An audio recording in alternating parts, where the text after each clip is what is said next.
ಈಗ ಇಂದಿನ ಪತ್ರಿಕೆಗಳ ಇಣುಕು ನೋಟ. ಮುಖ್ಯಮಂತ್ರಿ ಸಿದ್ದರಾಮಯ್ಯ ದಾಖಲೆಯ 17ನೇ ಬಜೆಟ್ ಇಂದು ಮಂಡನೆ.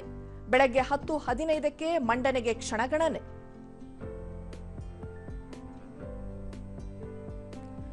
ರಾಜ್ಯಸಭೆ ಪ್ರವೇಶಕ್ಕೆ ನಾಮಪತ್ರ ಸಲ್ಲಿಸಿದ ನಿತೀಶ್ ಕುಮಾರ್ 21 ವರ್ಷಗಳಿಂದ ಅಲಂಕರಿಸಿದ್ದ ಮುಖ್ಯಮಂತ್ರಿ ಸ್ಥಾನ ತೊರೆದು ಸಂಸತ್ಗೆ. ಐತಿಹಾಸಿಕ ಕರಗ ಮಹೋತ್ಸವಕ್ಕೆ ಭರದ ಸಿದ್ಧತೆ. ಸುಸೂತ್ರ ಕರಗಕ್ಕೆ ಧರ್ಮರಾಯಸ್ವಾಮಿ ದೇಗುಲ ಸುತ್ತ ಆಯುಕ್ತರ ಪರಿಶೀಲನೆ. ರಸ್ತೆ ಇಕ್ಕೆಲಗಳಲ್ಲಿ ಸ್ವಚ್ಛತೆಗೆ ಸೂಚನೆ. ಇರಾನ್ ಮೇಲಿನ ಯುದ್ಧ ಸದ್ಯಕ್ಕೆ ನಿಲ್ಲಲ್ಲ ಅಮೆರಿಕ. ಯುದ್ಧದ 6ನೇ ದಿನ ಇರಾನ್ನ ಮತ್ತಷ್ಟು ನೌಕೆಗಳ ಮೇಲೆ ಅಮೆರಿಕ ದಾಳಿ. ಟಿ20 ವಿಶ್ವಕಪ್ ಕ್ರಿಕೆಟ್ ಇಂಗ್ಲೆಂಡ್ ವಿರುದ್ಧ 7 ರನ್ ಜಯ.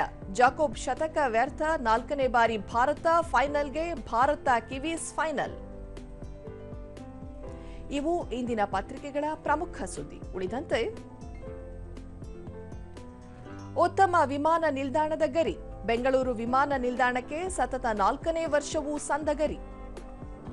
ಜಾಲತಾಣದ ಅತಿಯಾದ ಬಳಕೆ ನಿರ್ಬಂಧಕ್ಕೆ ಚಿಂತನೆ. 8 ಅಧಿಕಾರಿಗಳ ಬಳಿ 35.65 ಕೋಟಿ ರೂಪಾಯಿ ಮೌಲ್ಯದ ಆಸ್ತಿ. ವಿವಿಧ ಜಿಲ್ಲೆಗಳಲ್ಲಿ 42 ಸ್ಥಳಗಳ ಮೇಲೆ ಲೋಕಾಯುಕ್ತ ದಾಳಿ. ಕಪ್ಪತ್ತಗುಡ್ಡ ವನ್ಯಜೀವಿ ಧಾಮ ವ್ಯಾಪ್ತಿ 300 ಚದರ ಕಿಲೋಮೀಟರ್ಗೆ ವಿಸ್ತರಣೆ. ಅಧಿಸೂಚನೆ ಹೊರಡಿಸಲು ಹೈಕೋರ್ಟ್ ನಿರ್ದೇಶನ. ಇಂದಿನಿಂದ ಭಾರತ ಆಸೀಸ್ ವನಿತೆಯರ ಡೇ ನೈಟ್ ಟೆಸ್ಟ್. ಏಕೈಕ ಟೆಸ್ಟ್ ಪಂದ್ಯಕ್ಕೆ ಪಾರ್ಥ್ ಕ್ರೀಡಾಂಗಣ ಆತಿಥ್ಯ.